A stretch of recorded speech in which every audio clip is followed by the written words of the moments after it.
Let's bring in Senator Itai, former chairman, Senate Committee on Rules and Business. Thank you very much. Thank you very much. Well, we did see you in that report speak very briefly concerning this particular matter.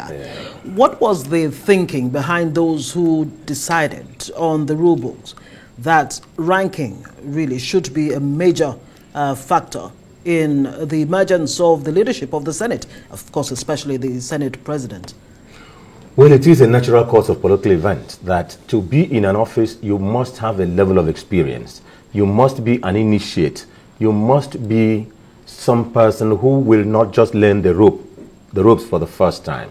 It is expected that one, you should have known for being a Senate President or Speaker or even a Speaker of the State House of Assembly.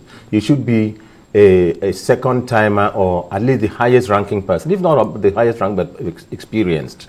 Because you'll have to have a relationship with the executive, you'll have to have relationship with the ministers, you'll have to have the relationship with the heads of parastatals and so on. You'll also have to have relationship with your colleagues among themselves. You must have known of banana peels, and you know how. You imagine how you are going to avoid banana peels. Right. You know, so that is the experience. Yes. So, I mean, since it wasn't always the case, I mean, we saw a list of Senate presidents who really necessarily were not ranking members who emerged Senate president. Like which one? Yeah, I mean, you saw some names that came up in that report. I think there hasn't been any. Except in 1999. Right. Yes, except in 1999 when we were all new members. Newbies. Yes. We were all new. But after that, it has been the tradition.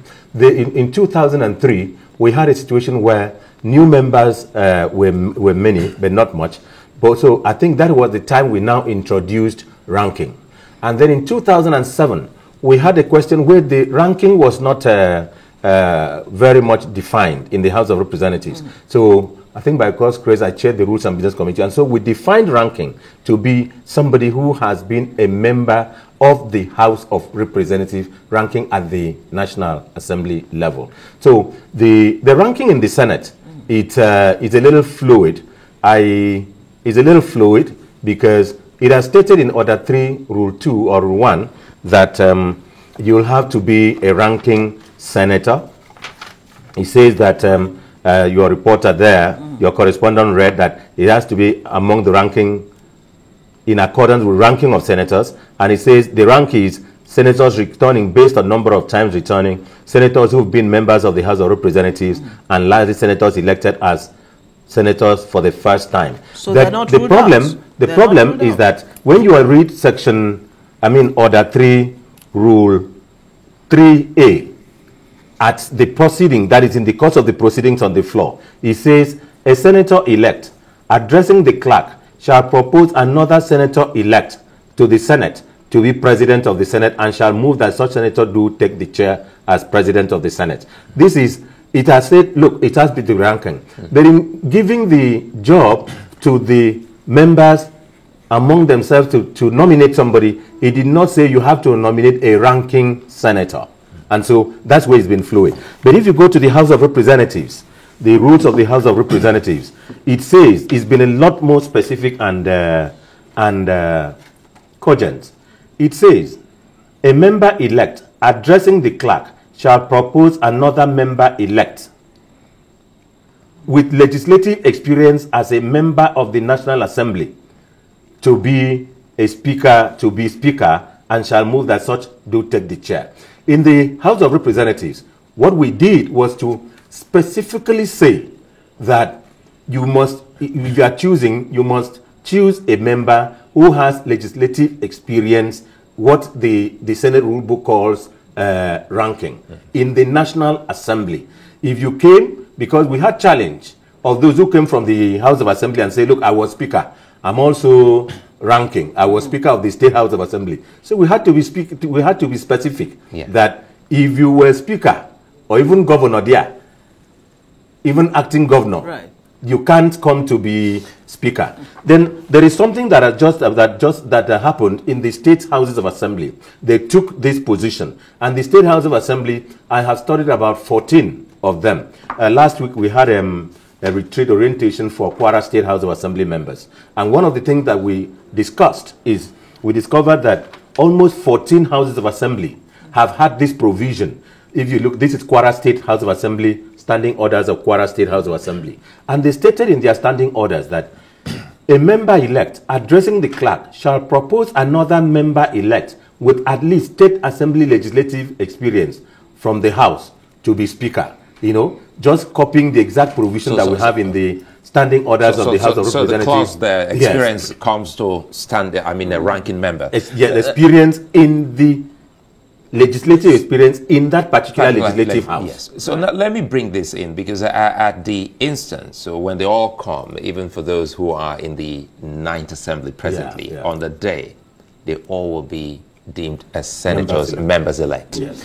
So the clerk is the big man there in the House who is going to say, okay, nominate any of your members and ask if there are any other nominees, and if there are none, the business starts. Yeah. So on the day, is it also possible, because even though it is there in the rule book, there's also possibility that someone who is not ranking will be nominated? I agree. I agree. That is in the Senate. In the Senate. I'm looking at the rule book of the Senate. In the Senate, because that is why I read that Order 3, Rule 3(1)(a), which says a member-elect rising, being recognized, can recognize, nominate another member-elect. It did not qualify it like the House of Representatives does, and the House of Assembly of Kwara State and about 14 other Houses of Assembly does. It qualifies it that you nominate a member with legislative experience in the House. Now let me jump in here. Sorry to cut you. Let me jump in here. Now I'm just looking at the activities you just carried out with the Kwara State House of Assembly, which ultimately is the same that will happen with the National Assembly. Training, orientation. So with the orientation, because I'm looking at the first cause. Good thing you're a lawyer, you're very sound with logic. There's a first cause, and the first cause was 1999, where we had people with no experience, and they all came. And they did well, whether you like it or not. So it's also a possibility that there's another first cause that will repeat itself in the 10th Assembly and say, look, ranking or no ranking, everyone is fit to go in there and do this job, because ultimately they will meet some people like yourself who will give them that orientation and training. I will pray that it shouldn't happen. I really pray, because you definitely need an experienced person. There must have been, in fact, worst case scenario, not worst case scenario, a member of the House of Representatives. How did you struggle? How was the struggle for the 1999 entrance into the National Assembly? Was there, a challenge? Yeah, in terms of understanding of the business of the legislature. Most of us came with our experience. I was a member of Akwa Ibom State House of Assembly, 92 to 93. Right. And then there were others who were in the 1993 Abacha National Assembly. There were others who were also in different spheres. The person we elected was Salisu Buhari, was the first speaker. He had no experience at all. He wasn't in any place, but it was zoned to Northwest. Northwest zeroed it on Kano. Kano packaged and brought amongst their best Salisu Buhari, until we had the issues that made him resign. And then Galium and Abba took over. Since after Galium and Abba took over, after Salisu Buhari, all of us became ranking. All of us became with legislative experience, because we started in the 1999. Then in 2003, we saw a surge that wanted to challenge us. We had to protect ourselves. And the surge became bigger in 2007. So we had to make the rules tighter to say must have had legislative experience as member of the National Assembly, because we had some persons who were clerk, who were like directors. I think one of them was a director of legal services, or who came, and I think one of them was almost a clerk in there. He came, so they all tried to. So we had to say as a member of the House of Representatives. So now, very quickly, I would like you to still touch on that. Will it not be abridging the rights of a member to vote and be voted for when you insist that it must be a ranking member that will emerge as Senate President. Just talk briefly about that. Then the calls for zoning. There are those who are saying, look, because we gave the highest number of votes, it is only proper that we are given the right of first refusal, if you like, to become the Senate President. Is it a fair call? Section 60 of the Constitution has authorized the National Assembly to make its own rules. And by the last amendment of Section 60 sub 1 to 5, I hope I'm correct, it stated that in the amendment that was signed by President Buhari about 5 weeks ago, that the rules or standing orders of the Senate, of the immediate preceding Senate or House of Representatives, shall be the standing orders that would be used on the day of inauguration.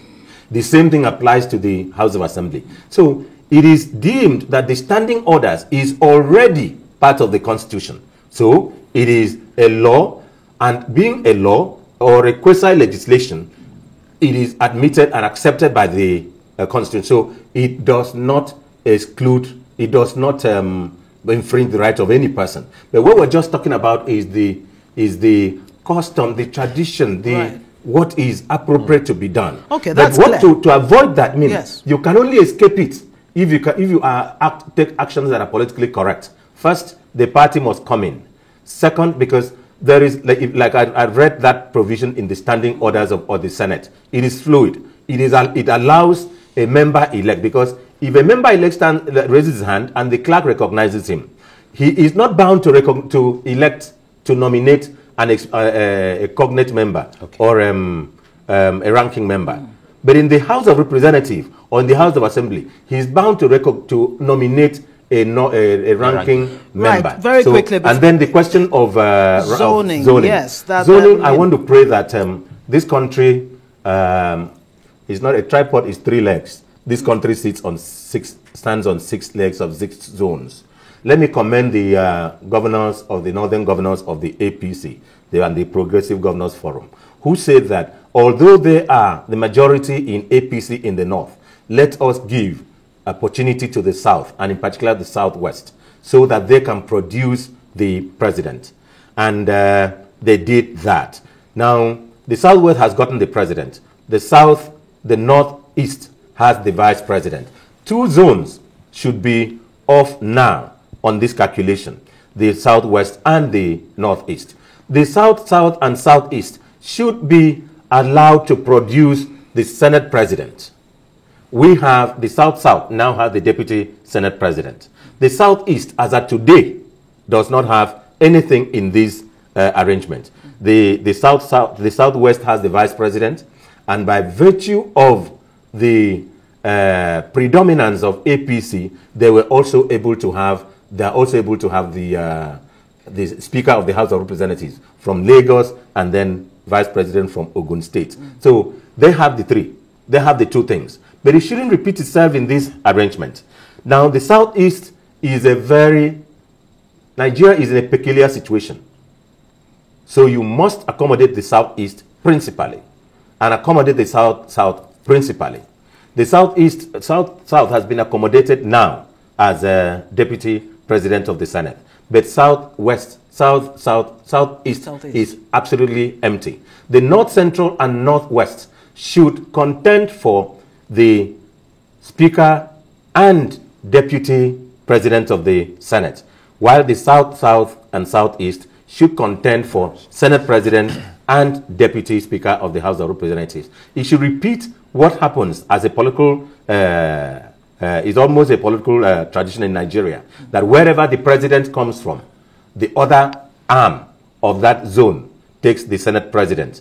When President Obasanjo of the Southwest was there, Southeast had the Senate president, and South had the deputy speaker. Okay. And then the same thing, the speaker and deputy Senate president went to the North Central and North East, as it were, like Lawan holds the position today. So I want us to do that, even if the Southwest can. I agree that the Northwest have a majority of basket votes that they can take, but let them not take, because you take mind the security, mind the unity of the country. Well, the governor set a good example, and the legislature should also follow.